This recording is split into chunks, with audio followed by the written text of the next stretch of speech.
Hello, everybody. How's it going? Happy Earth Day. We are so glad that you are all here joining us today on Earth Day. Many of you have tuned into some of these live presentations before, but this one is going to be different. We have some extremely special guests here to help celebrate Earth Day with us live. And so we're going to be talking about sharks. We're going to be talking about deep sea exploration. We're going to be talking about bourbon. So this is definitely one that I am very excited about. I don't know how many times in my life I'm ever going to be able to say that I'll be talking about all those things at the same time. So with that, let's get this started. Let's get this kicked off and introduce you to our guests today. Obviously, many of you know Chris Fischer, our founding chairman, expedition leader. Also joining us is oceanographer Dr. David Gallo. He's been exploring some of the deepest parts of the entire ocean. Dave, thank you for joining us. We're so glad to see you. He's also explored the wreck of the Titanic. He's been to some of the deepest places in the ocean. So we are so glad to have you here. And then to bring in the bourbon side of things, we have Trey Zoeller, the founder of Jefferson's Bourbon. Trey, how's it going? Beautiful. Trey? Yeah, beautiful day here in Kentucky for Earth Day. Cool. Yeah. Thank you very much for joining us. So I guess with that, there's not much to do other than get this started with why we're all here today. Dave, you actually sent in this image. It is Earth Day. Do you want to explain what this image is and why perhaps it's so meaningful on a day like this? Sure, John. So that's an image where we decided to take all the water off the world because our point here is that we're living on an unknown planet. Haven't begun to explore most of the ocean. Most of the planet is covered by ocean. Its average depth is about 2 miles, so that's a lot of water. But if you pull the water off the planet, that ball to the right of the Earth is all the water on the planet. And then that's all the oceans, glaciers, you name it. And then a tiny little drop, that little speck to the right of that, that's all the fresh water. So when we think about Earth, we want you to think about, there's a lot of water, but really when you come right down to it, not a lot. So we're living in a very sensitive sort of system, and we need to explore it before we can understand it. And that's what I wanted to chat about, ocean exploration. Can you do the next slide, John? Yeah, I can go to the next slide. But before we do that, since Trey is here, this presentation is presented by Jefferson. So I know, Trey, I see you have a cocktail. What are you drinking there? I'm drinking some of our Jefferson's Ocean that Chris and I, there we go. Chris and I came up after spending some time on a ship and just seeing what Chris has done with OCEARCH and how he's got such a broader view of what he wants to do, not only right now, but for our future generations, is really inspirational. So that is where I wanted to go. You started touching on this point.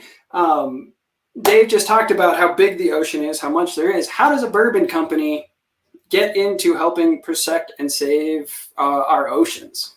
Well, it was unintentional, but as I said, I was inspired by what Chris has accomplished and how he goes about bringing something to market. And without knowing it, I knew that I wanted to do something to support him. And it was after spending some time on a ship down in Costa Rica, where he had gathered a number of his friends, including quite a few from Kentucky, that whenever you get a group from Kentucky, as Chris is from, you typically have bourbon in tow, and it comes out. And as we were passing a bottle around and pouring it into everybody's glass, I saw it kind of sloshing around within the glass. And I thought if that would happen within a glass, it would happen within a barrel, and that would change the maturation process. And so, kind of inspired by Chris's curiosity and what he's doing on expedition, I suggested to him, why don't we put some barrels on here on your ship and see what would happen to the maturation and how the bourbon would be massaged one way or the other. And I don't know that we knew the depths of what would happen with it, but there we knew that it would certainly change how bourbon is typically aged. And there was a confluence of things that happened that really changed it. It was a constant jostling around that brought the liquid in constant contact with the barrel. It was when we crossed the equator, the extreme heat that caramelized the sugars, and then it absorbs the salt air. So it really changed it.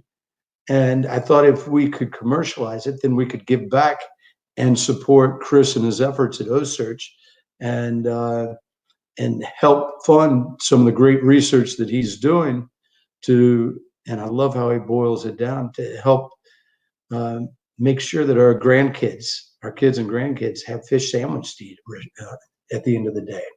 And so it really, it's taken inspiration from somebody that's in an industry and has kind of turned it upside down to kind of change things of how a typical old industry rooted and herited in tradition can look in a new direction to come out with new solutions to make a great product.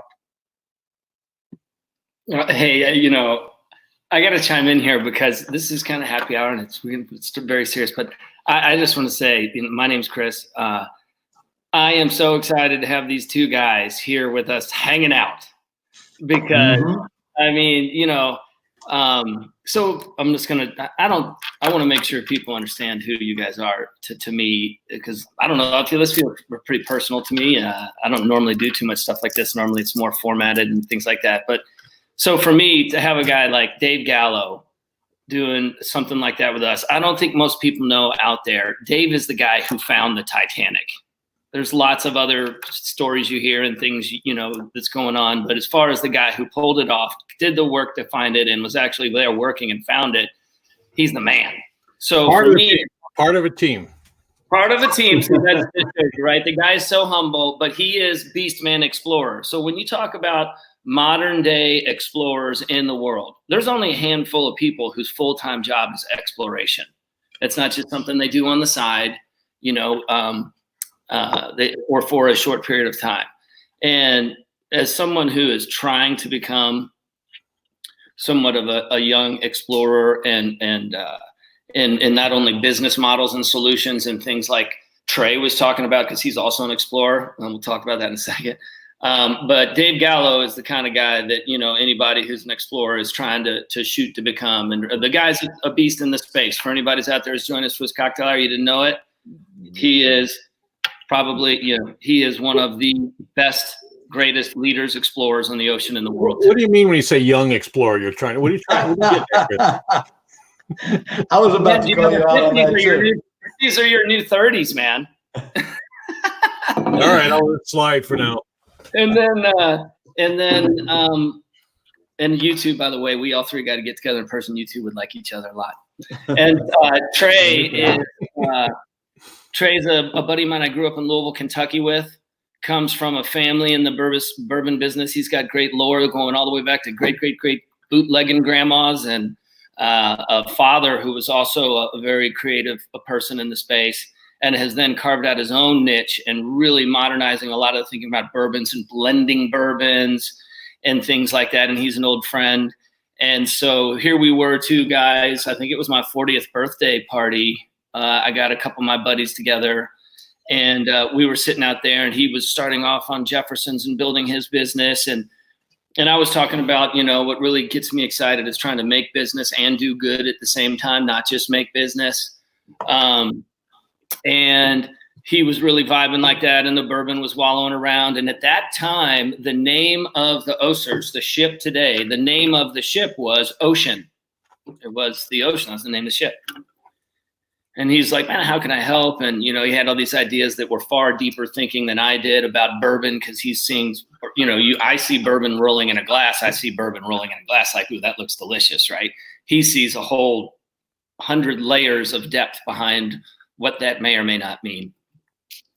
And so he's like, well, man, why don't we just, make some business and do good together and give it a shot, And so here he is exploring in the bourbon world, reaching for more, trying to put an element of making business and doing good at the same time, right? I think you'll find most of the people that I hang out with kind of like more than just making business. And so that's who we're hanging out with today. I wish we were all together in the same place, but it's great just to do this. I mean, so I just wanted people to know who are OCEARCH fans who might be joining in because you came in through the traditional OCEARCH vehicle. I want to thank all the Dave Gallo fans out there who saw when Dave Gallo was going to be here. You watch everything he does. The guy's got like one of the most watched TED Talks in history.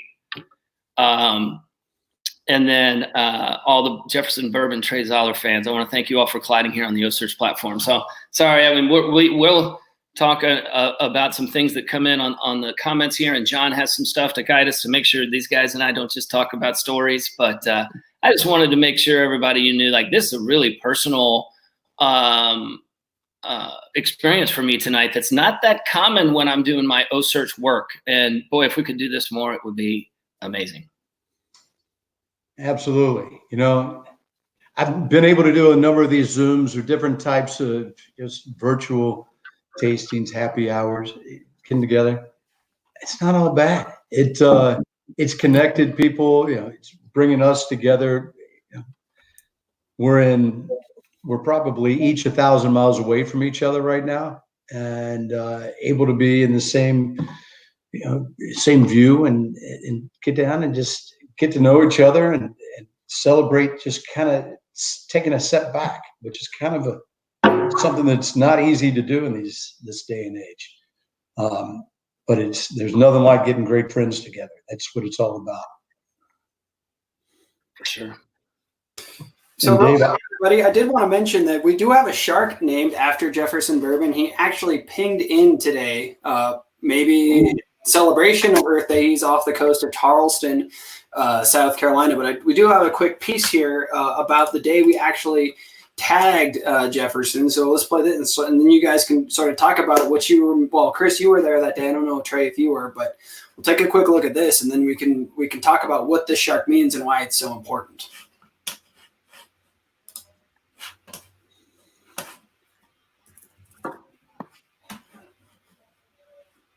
Oh, no audio. Give me 1 sec. I don't know why there's no audio. Hang on a minute.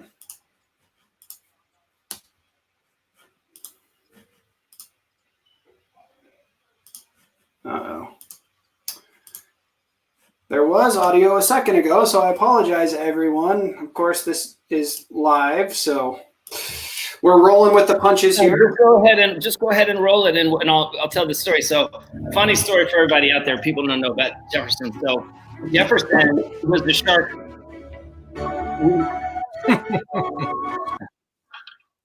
was you got sound now?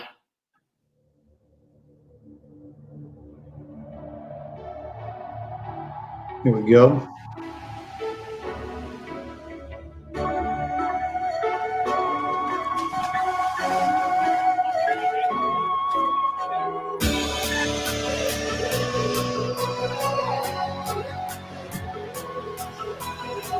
Taking muscle sample from just below the dorsal fin that I'll be using in contaminant analysis. I'll also be sharing these samples with other scientists who are doing genetic work. She's going in through the urogenital papillae to try to see if she can extract semen. We have had some amazing partners along the way that have been so good to us and funded hundreds of thousands of dollars of science and education. And one of those is Jefferson Bourbon. We have ocean bourbon for people to buy and enjoy and fund research like this so our kids can eat fish sandwiches. So we're going to name the shark Jefferson for our great partners at Jefferson Bourbon who have funded so much work for the future of our oceans and for all of our kids.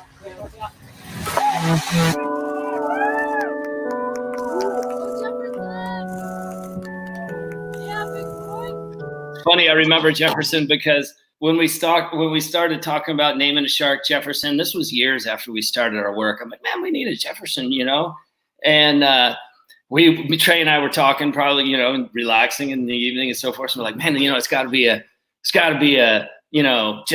Jefferson, man. It's got to be, a mature male white shark. Jefferson can't be, a young of the year male white shark pup, or even, like a 8-footer or whatever, kind of an adolescent shark. And And so when we started talking about doing that, lo and behold, I think it took us for the next 2 years, we caught only females or like baby sharks. Dudes. Right, yeah. And but he was worth it. Yeah, and I remember that was from Nova Scotia in 2018.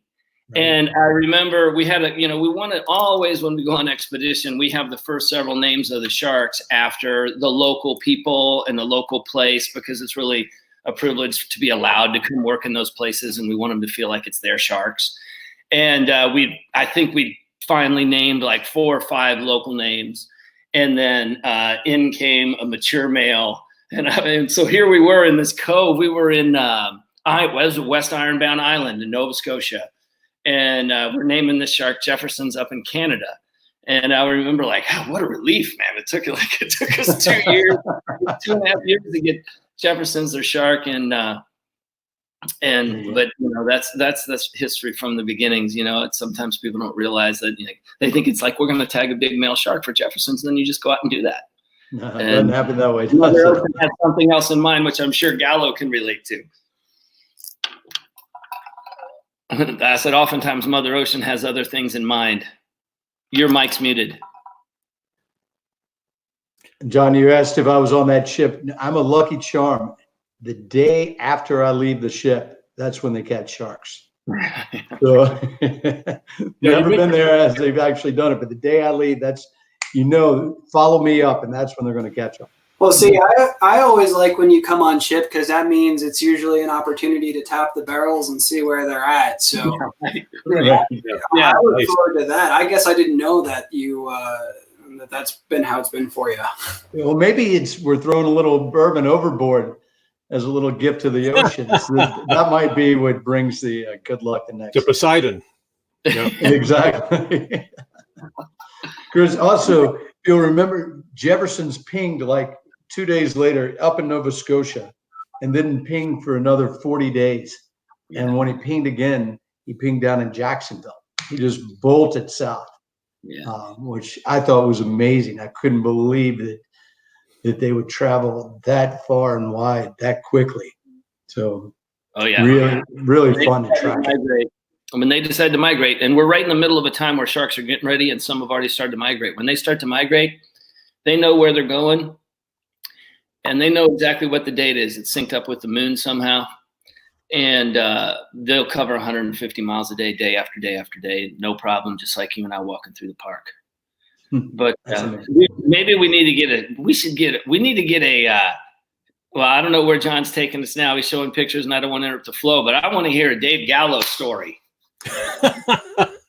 I was just thinking that you guys are so dynamic. You talk in a dynamic way, a lot of excitement. At the bottom of the sea, exciting stuff, sure, but everything happens incredibly slowly. I mean, the robots move slowly, the submarine at a good day, half a mile an hour, something like that.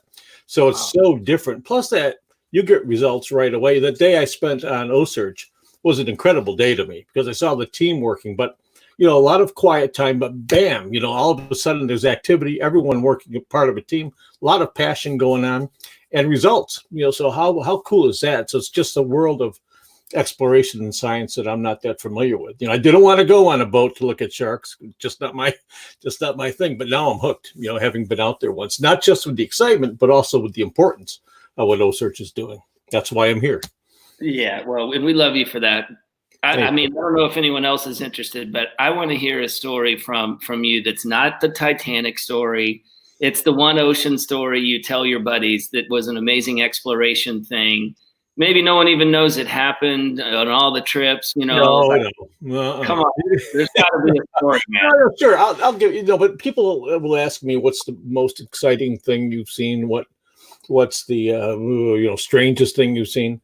And I try to be honest. I can make up something. It was an incredible animal, an octopus that grabbed the sub or something like that, or something, or finding something incredibly cool with Titanic. But the truth is, once we were off the coast of Antarctica, and walked out on deck and looked at the albatrosses, and I was amazed. I mean, they almost had to pull me off the deck of the ship back into the ship, because I was just fascinated by these great birds and how they're flying around down there. There's so much that we don't know about the ocean or don't think about. We go to the beach, we think, oh, that's the ocean. That's not the ocean. There's a lot that's important part of the ocean, but there's so much more out there. And it's always a pleasure for someone like me to be out there with an incredible team and be able to share some of those things. But I don't have it. Well, I got a long story, but being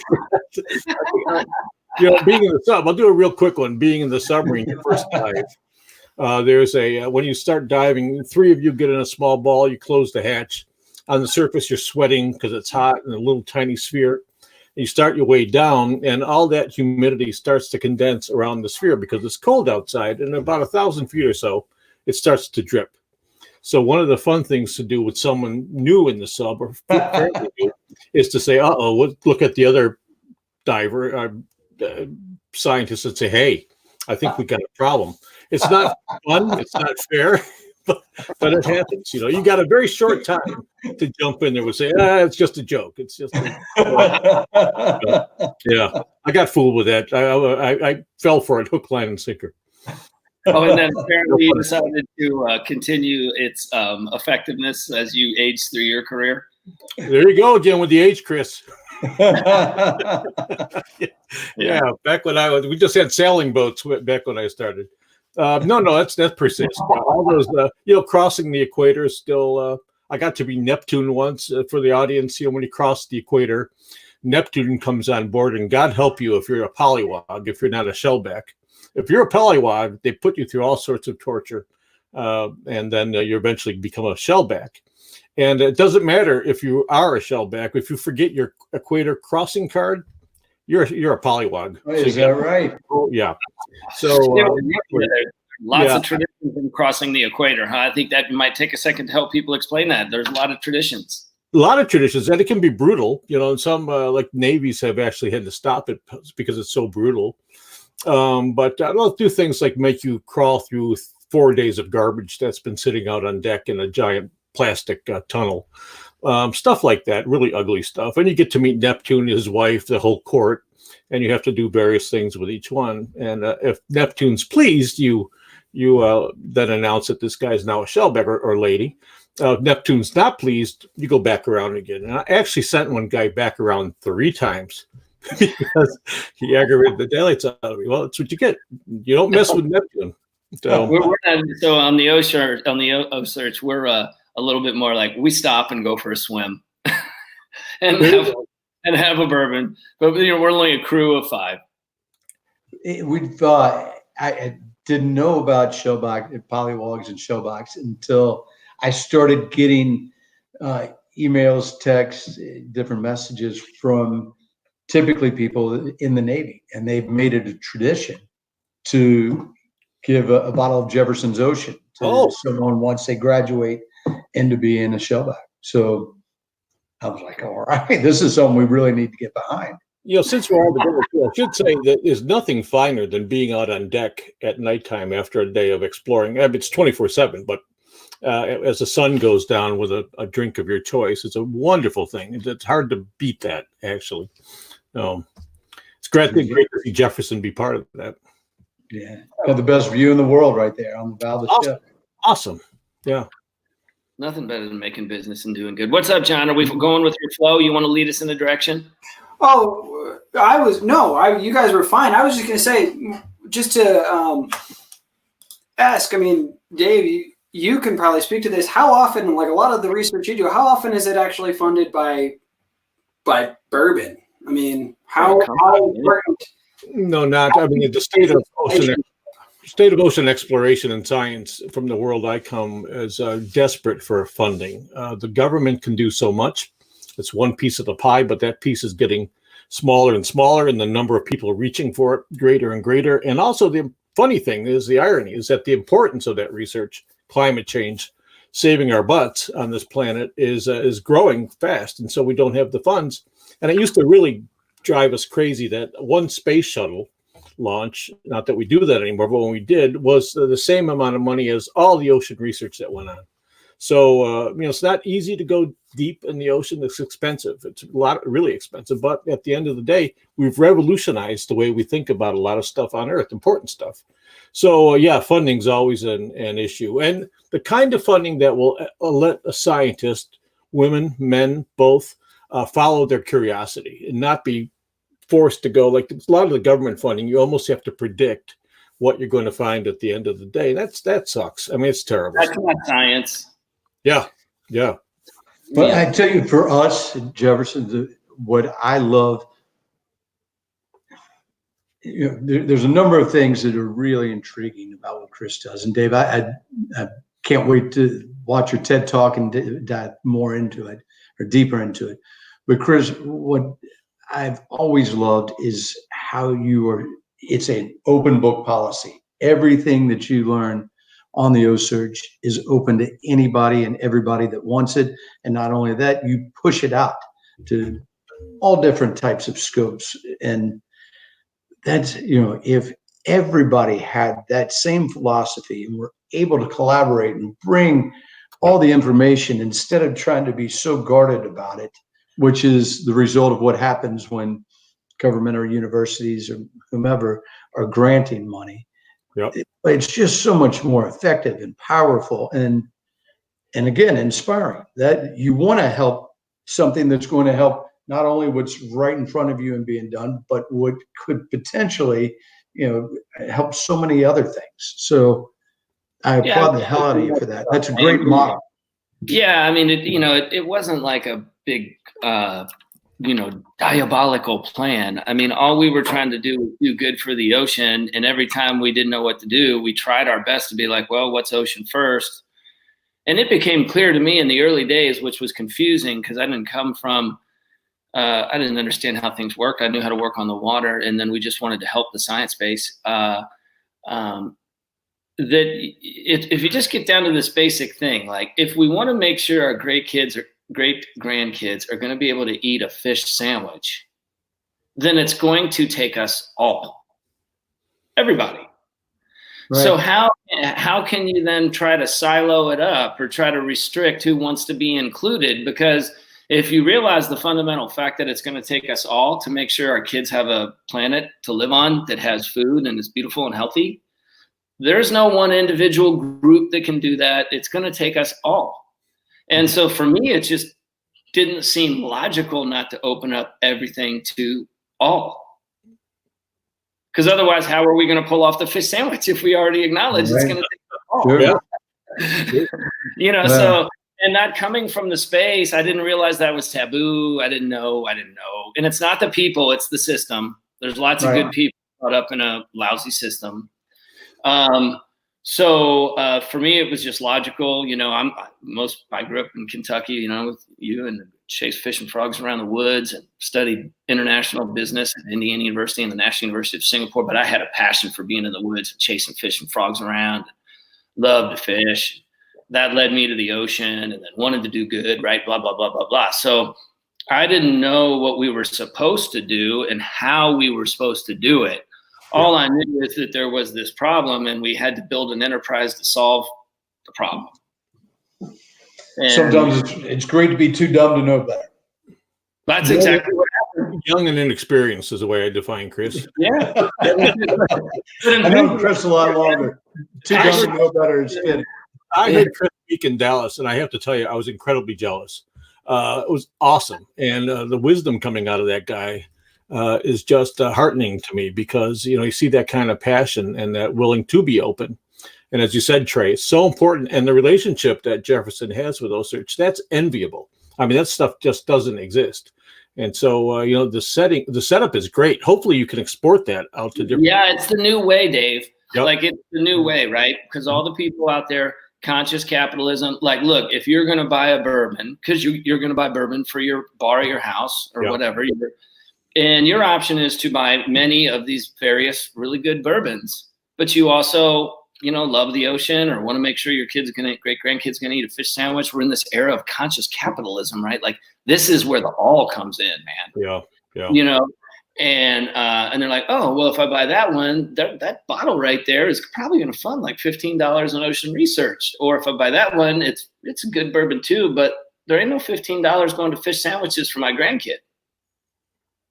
And it's a world-class product, right? Yeah. And as we enter the era of conscious capitalism and every single individual out there is buying the stuff that they're going to buy anyway, whatever the product is. And they have a choice to do one that gives back to the future or gives back to education or whatever they're going to choose that. We're moving into a different time because people are becoming aware that it's going to take us all in. So I think it's exciting. And, you were talking earlier, like the funding from the government, it's gone. I don't know if people know that. The universities, they have no more boats. They have no more budgets, right? And so the scientists actually came to us in the beginning and said, man, I got no money for ship time. There's this big puzzle we need to solve. We have no money to solve it. we can't catch them. They're too big, but we got to solve it. But we got no money to pay for that. And so then the puzzle began, like, how can we build an enterprise that makes it worth it, for companies who want to make business and do good to help us fund solving this puzzle. Right. And I think it's the new way. And I think the more and more you see it, people and brands, they all are going for their cause element now, right? And they're all starting to add it into their thing. It's because they're starting to get that doing good is good business. And I think we're just at the tip of the iceberg. And the more and more that every day, that's what I say to people, like, oh, Chris, how can I help? I'm like, think about who you give your money to. Yeah, so important. Don't say tip of iceberg around Titanic, people. It's just a bad. Yeah. No, you're so right. I mean, this is in our own best interest. That's the, Earth Day, we think about save the planet. Well, yeah, okay. The planet will be fine. It was fine before us. It'll be fine afterwards. It's about us. Like, Chris, what you say about the fish sandwich. Sure, that's exactly right, because it's changing quickly. We've had a role in that. And it is time to do good, because money drives so many things. Money's an unnatural thing. Of all the things on the planet, the one thing that's not a natural cycle is money. And so, having that diverted in the right way, money speaks too. Once you start that rolling, people see that people are buying smartly. That's great. And it is in our own best interest to do the right thing. Yeah. It's So there's so many people that are, giving us, if I don't know if you guys can see on your screen, if right now, if you go over where the chat is on the side, you're not seeing any messages, but if you take your all's mouse and you click on the live comment side of it, there's people giving you shout outs, and all of us shout outs. Like we just got a shout out from Mayport in Jacksonville. For everybody to know out there, Mayport is the future home of OCEARCH. The city of Jacksonville and Mayport are building a dock there and a shark center and a crew house for the guys. And so that's where hey, yo, Mayport, we love Mayport. We're stoked to be coming. I saw someone who said they were in DeLand. Right now I'm coming in from beautiful Flagler Beach, Florida, which we have had a world-class day today. I did say, it is Earth Day, and it's not my style to go too much into the earthy thing, right? I want just people to be with us. But so what did I do today? I spent the day going to a gorgeous piece of land here that's like heavily wooded, but there's a lot of garbage, and did a lot of cleanup. And what was interesting about just cleaning up, and I don't want to go too deep into this, but when I was cleaning up, I was thinking about, like, it wasn't so much the Global Earth Day, but it was like this little 20-acre piece of land. And I was like, we are going to bring you back, because it was full of garbage, right? Like, we are going to get rid of all of our stuff so you can flourish, and that was kind of my Earth Day experience, was about just, sometimes everything can be so overwhelming because of the big picture, but sometimes you can just go and spend some time and take 1 acre of land with a bunch of crap on it and clean it up so that nature can thrive. Right. Do what you can do. That's what I did. And then, I was digging it too. All of a sudden the cleanup was more than just a cleanup. Yeah, I mean, we keep saying we need global leadership. It's not going to happen. I don't believe it. What does happen, what's shown time and time again to be effective, is the individuals, the person, your block, your village, your town, your city, people getting together and doing just what Chris talked about. And that to me is fascinating, that kind of stuff. And that will work. Instead of waiting for this global leadership, everyone's got their own agenda globally. And there's such a disparity between who the haves and have-nots that I think we got to do something. It's that kind of thing that got us into this mess. Little steps eventually got us into this. Right. And so that'll get us out of this. None of this big thinking, big organizations. There's a gala every year, black tie, going, here's your plaque. You did great. The oceans are worse off than ever, and so I think they missed the boat. But what Chris said is exactly right to me, having that own little piece, because it ignites you, and then you ignite other people with that kind of behavior. It's going to be interesting. Right now, LA's got the cleanest air of any place in the world. It's all these places are cleaning up for this during this great pause. And I think people are taking stock in it and actually saying, wait a second. Yeah. This is what it should be like. And we don't need to go back to that. Now, Check this out, man. we're going to have a big economic thing to catch up from. But I think hopefully this is going to make everybody pump the brakes and really assess what's important. Yeah. And so I think it's interesting, Dave, you might be able to help us on this. So I've been thinking, in the evenings after I'm done working and having a, bourbon and relaxing.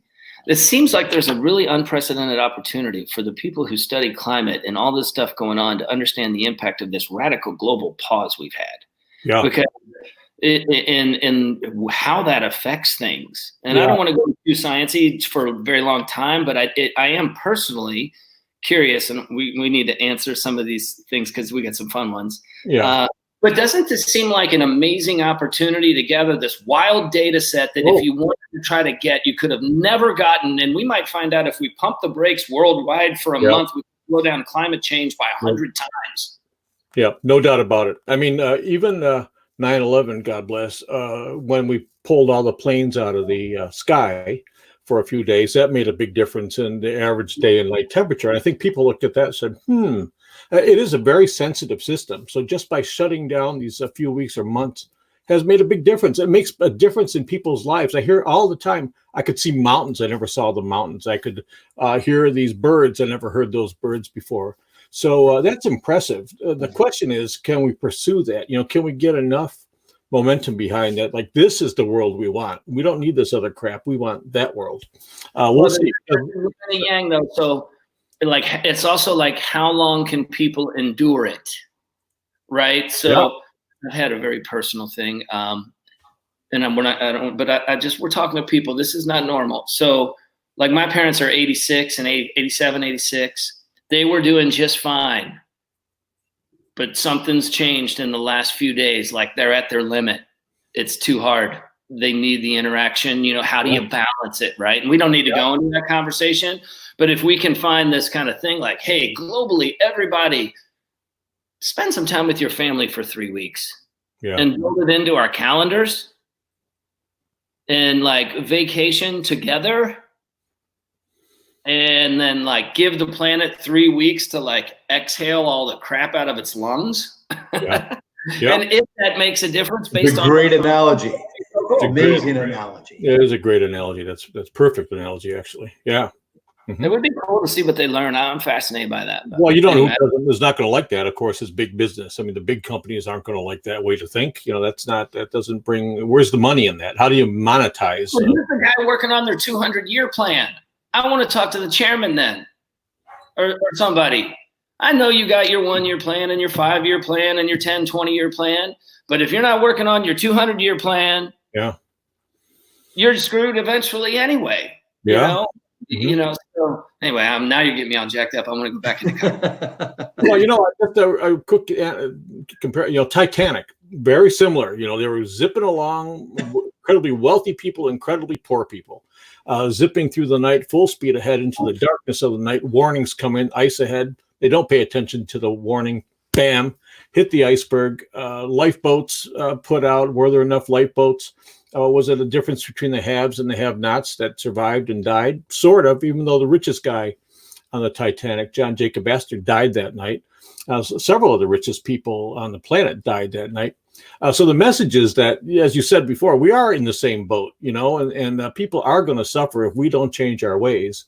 We're going to be it's going to be the second sinking of something like Titanic Part 2. And that boat this time is going to be the human race.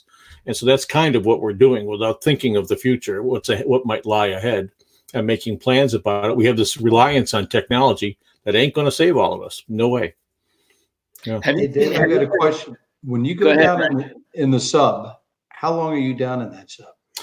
Typically, it's it takes 2.5 hours to get to the bottom, or bottom being about halfway down. That's if it's at 2.5 miles, 2.5 hours to get there, 2.5 hours back up. So, and you get about 5 hours on the bottom. It's about a 10-hour day with no bathroom, just a bottle to only comfort. So it's some people stay longer, and so and many people now push the idea of robots, that we can do it with robots. But that, to me, I ask people, have you ever been to a Grateful Dead concert? And some people say yes, some say no.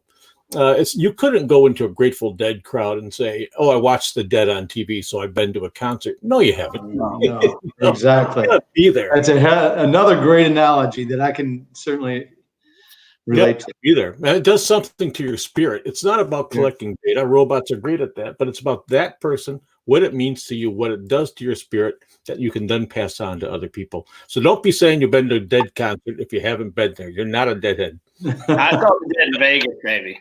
Yeah. Do you have enough room in there for a barrel of bourbon or a small barrel? We can talk about that because we're going to Titanic again soon. Ooh. And we got a big ship. We should talk about that. It's not going to be this time. We should take a barrel of bourbon down and leave it in the Titanic and give it to Neptune to age for a few years. Yes. Yeah. Now, a barrel will be tough because you've got to protect yourself from the pressure. So that would be titanium. That's an expensive proposition. But let's talk about it. Yeah. It's fun to talk about over happy hour. Right. Never up, never out. Yep. Hey, John, there's a lot of people on this. You want to go through some of these comments and connect with some of these people? Yeah, if you had a question that you wanted to jump on, go for it. I did want to say you were looking for the comment here. It's going to take us all to bring this together. We got our good friend Rick Wellsford. There he is, from Nova Scotia, chiming in saying he's listening. Hey, Rick. Rick's been a huge part of helping us get to Nova Scotia. I just wanted to do a quick all you people out there who are in Nova Scotia, if you're happy and enjoying the radical leap forward we've made in the last year and a half, we've had 2 trips there. Rick Wellsford is the man who needs to be thanked. He reached out to us when we saw our sharks going there, and he just said, hey, man, how can I help you? I like what you're doing. I called him on the phone, and ever since that day, he's been guiding us through how to work in Nova Scotia and helping us understand how it works up there. So everybody out there who likes any Canadian white shark or is happy about what's going on in Canada, because it is exploding. There's more going on in Canada than anywhere else in the Northwest Atlantic when it comes to white sharks. We just didn't know it until recently. A lot of that is in thanks to Rick Wellsford. Cool that he's here. Awesome. You'll be back this year, Chris? What's that? You'll be back this year in Nova Scotia? Our plan is to go to Massachusetts in August. We're working on that. And then Nova Scotia in September.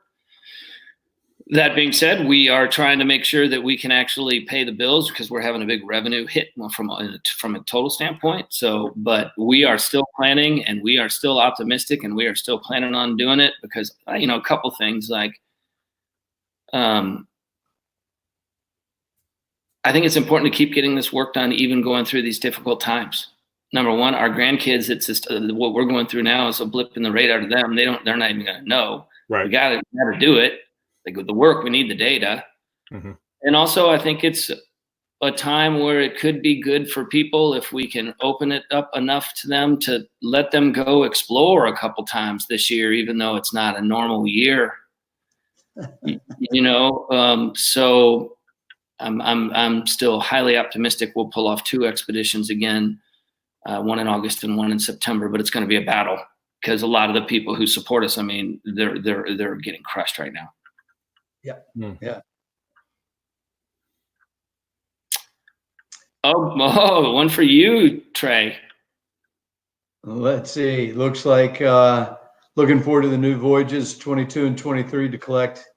They're coming out. We just launched voyage 22, our wheated voyage that we do once a year, which is wheat is a small grain instead of rye, is hitting stores right now. 23 is quickly on its heels, which is our once a year cask voyage. So that'll come out at 112 proof. So, and with that, I just saw another one asking about proceeds going to OCEARCH. Yeah, when you buy a bottle of Ocean, it's certainly helping fund their research. And we do have 4 barrels on the ship at all times that we are taking off and putting auctions together and it's 100% of the proceeds are going directly into OCEARCH. So if you've got a fundraiser or some idea of where we can bring a barrel out and auction it off, bottle it up for you, all that money is going to go over to OCEARCH. So we'd love to find new ways to do that, and we're happy to do that. And those are great barrels of bourbon. They get more pitch being on the smaller ship. They're on there for a year, and they're absolutely delicious. So it's a great way. Drink bourbon and do good. It's epitomized by those barrels that are right on the OCEARCH. Yeah, it's all good. Hey, so if it's okay, John, I want to do something for a minute. Oh, I know you got some questions. Let's hit those at the end. But here's what I want to do. I want to rapid fire through these comments, and I want to answer a couple of quick questions that are associated with me. And then while I'm doing that, Trey and Gallo, look through those because some of them are clearly for you. And I'm going to do a rapid fire inclusion of all the people out there so they feel included. So I am going to Arthur in Manhattan asks 1 ice cube or 2. I'm going to give that one to Trey. However many you want. I like a big cube in mine. I've been shamed where people have said I can't have ice in my bourbon, so I'm not like that. Any way you like it, you drink it that way. There you go, Arthur. Arthur's a friend of mine. He likes to make business and do good at the same time. I want to give a shout out to some of these people over in Germany and from South Carolina and some people in DeLand here. We got some teachers on board. Someone asked about really technical question about blood pathogens and sharks and what's widely standard. And I'm going to come back to that because I've lost it, but we're seeing, yes, we're seeing it across the world. Kate asks, aside from buying from the sponsors, how can we help fund the expeditions? Hey, Kate, if you want, if you know, if you don't have to buy anything from anybody. I mean, we sell some stuff on the OCEARCH store, but just get single-use plastics out of your life. Recycle as much as you can. Just try to be like a responsible earthling. Minimize how much. Like, if no one's home, turn off the lights. Yeah. Don't leave the sink running. I mean, everybody can do that. Shout out, yes, to people. Someone asked about the support. Yes, OCEARCH does support us. Let's see here. There's a question, Chris, about somebody worrying about the future of nonprofits. Is that something? I think that is a very legitimate concern, and we can. I'm sure Dave can comment on this as well. I think that we're going to come out of this, and a lot of them are going to be gone. But I think that there's also a challenge in the nonprofit space when we talked earlier about this lack of collaboration that was existing in the past, and we didn't know how to do it anyway. We just thought it's going to take us all. We see a lot of redundant nonprofits in the same space, and we have not had a leader emerge that can be like, oh, we're going to have these, 2 dozen or whatever.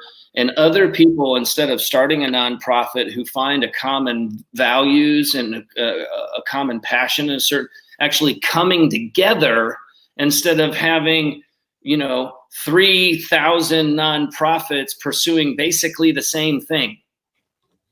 And then they should all come together and then aggregate that capacity and funding to actually pull it off so they can actually create some scale and impact. But the challenge with that, it goes back to what I said at the end of my TED Talk, Gallo, was, my parents are amazing, right? They so many life lessons, but the one at the end of it was like, none of these other life lessons are really going to work very well if you don't buy into the fact like that anything's possible if you don't care who gets the credit. And so it's this pursuit of credit that creates 5,000 nonprofits pursuing the same objective that could be achieved with 5 tackling a different component of the objective. Yeah. So you have scale and capacity and resources. So I actually can't remember what the question was, but I went off into where surviving the nonprofit. Are they going to survive? Well, the future of nonprofits. Yeah, man, we need to just all do it together instead of having a whole bunch of us with no capacity. Yeah, I've got a quick question here. This wasn't actually one that was in the comments, but it will, as we start coming up to the end here, I want to bring Dave back into this here. I'm putting up some of the images from the deep, Dave.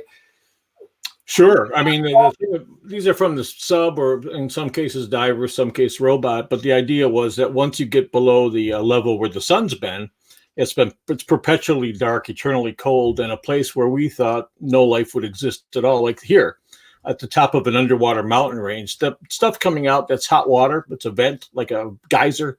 700 degrees that water is, and we thought for sure that no way and no chance would there be life there.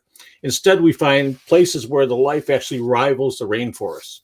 So, and living off those chemicals coming from the inside of the earth out. There's a volcano, a lava coming out in the ocean. That right there is awesome. It's an underwater lake.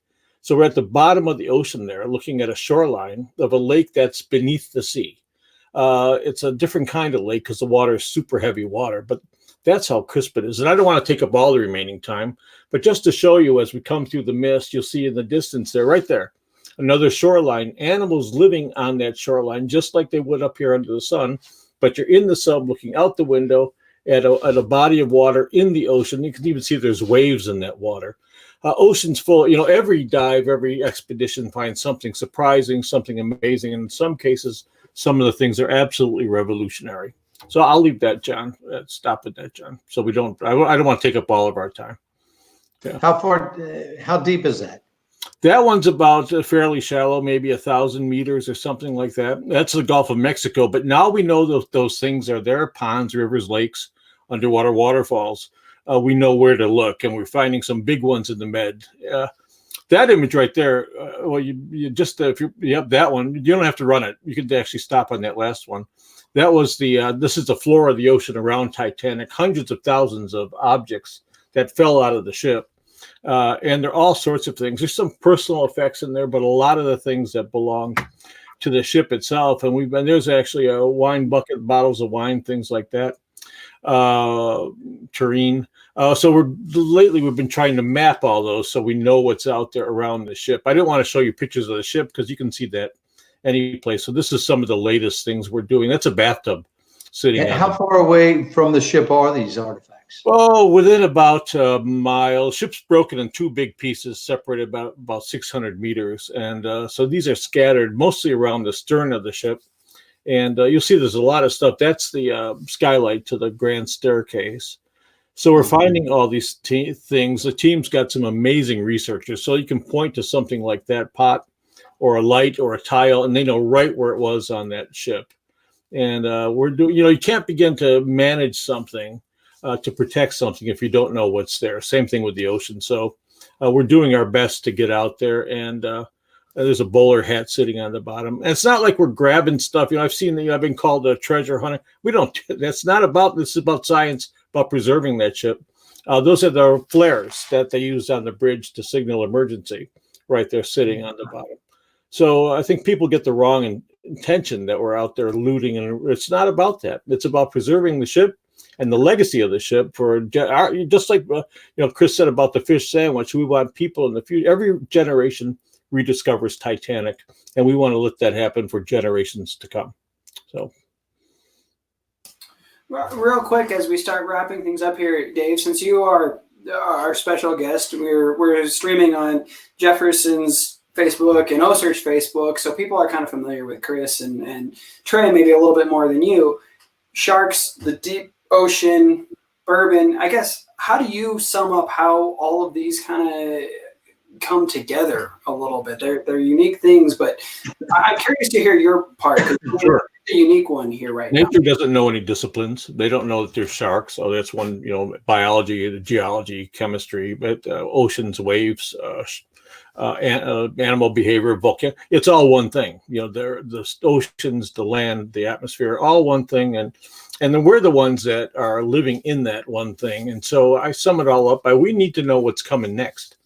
And just like with Titanic, you can't protect it if you don't know what's there. Same thing with the planet. We can't operate just on emotion because we can love this planet to death. We need to know what's going on so we make the right decisions. And so that's how I sum it up, that it's all one big ball, and it's this tiny little rock, as some people call it, spinning around the sun and on its way out into the universe. And it's in our best interest. We talked about how sensitive it is. This COVID virus shows you how sensitive we can be, that the tiniest little speck. In fact, we're like little specks. We're like a virus on the planet. And yet we've managed to change the temperature and chemistry of the ocean. We've changed the temperature and chemistry of the atmosphere. So, we owe it to ourselves to get our act together. And it's, again, our own best interest and our future generations to figure this out and to do the right thing. Certainly not to do the wrong thing. That's actually fun, too, once you sync up. I don't think people know. It's just a lack of awareness. Like suddenly you become aware and then you're like, oh, man, I could just roll a little bit different and things would turn out totally different for the future. And so there's this big gap between issues and awareness. Yeah, huge. And that's why you got to get into the inclusion thing. Like, if people aren't included then how can they help? Mm-hmm.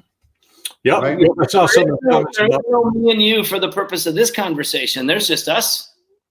Yeah. Mm-hmm. I saw a comment from Karen Hall, who I know, incredible teacher. I've been to her class many times, and from Kara earlier asking about teachers being involved. And I'm so into that instead of having it as a sideshow, that there's the science, the exploration, and then education. You got to have that part of the show, part of the team that brings knowledge back to the classroom. Have the teachers and students, but have the teachers involved. That's the portal for these kids to get involved in these kinds of programs. Excite the teachers, give them the street cred that they've actually been there. And, we try to do that. It's often not easy to do that, but we're trying to make that happen more often. We need more teachers while we're working. We always think about just providing them information. They need to be there. Be there. Yep. I think there's a lot of parents out right now that are realizing how instrumental and how tough of a job it is to be a teacher as they're trying to homeschool their own kids. So maybe if anything comes out of this, the teachers are going to get more recognition and maybe a bump in pay. Mm-hmm. Hey, just remember that Karen Hall was out with you guys off the Georgia or South Carolina, this last expedition off the coast of, didn't get a shark that day. Yeah, we need to come back when we're getting one. Those trips off the Southeast are brutal. I would love to tell people why we're still going, even though it's so hard, but my science team would get mad at me. But the reason we keep pounding away off the Southeastern United States is because we believe it's a very important part of the puzzle. We're just trying to get the data to see it. Yep. John, we got anything in the last minute or two? No, I just wanted to give each of you one last chance to say, what you think is most important to you, the mission, and then we'll sign off. All right, I'll start. Love the planet like you love your grandmother, and we'll all be okay. We've got this incredible opportunity to enjoy this world and this life, and we get one shot at it. Enjoy it. Learn to enjoy it. Make it the world you want it to be. I would have to say right now, as we see how the earth is exhaled, as Chris would say, this crap from the lungs, and seeing what's happened and how it's being refreshed. And if that's not something that's got to resonate with everybody, I don't know what is. Do what you can do what's right in front of you, and we can make a difference. And we've got the opportunity right now to do that. And it is possible to make business and do good at the same time. I will drink to that every day, Chris.